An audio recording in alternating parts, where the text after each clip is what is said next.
Hello বন্ধুরা, আশা করি আপনারা সবাই ভালো আছেন আর আমরাও খুব ভালো আছি। আজকে একটি আপনাদের সাথে আমাদের পুরনো দিনের নতুন ভিডিও নিয়ে এসেছি। ল্যাপটপ ঘাঁটতে ঘাঁটতে দেখলাম এখনও বেশ কিছু ভিডিও রয়ে গেছে আর আপনাদের সাথে শেয়ারই করা হয়নি। তো সেরকমই একটি থাইল্যান্ডের ভিডিও আপনাদের সাথে শেয়ার করব।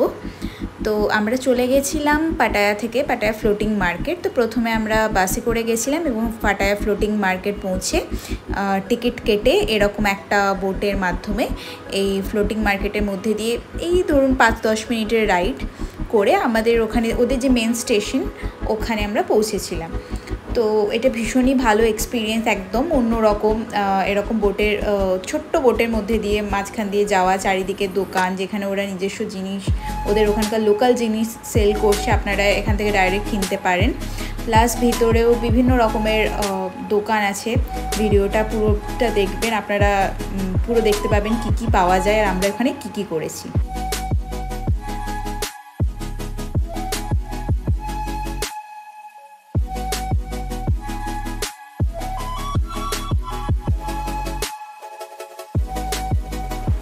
আশা করি ভিডিওটি আপনাদের খুব ভালো লাগবে। তো মানে ব্যাংকক, থাইল্যান্ড সবাই যেমন আসে শপিং করতে, তো অবভিয়াসলি এখানেও প্রচুর ওখানকার লোকাল জিনিসপত্র আছে। অ্যান্ড দাম মোটামুটি মার্কেটের মতো সেমই, খুব একটা ডিফারেন্স নেই। প্লাস প্রচুর খাবার দোকান আছে।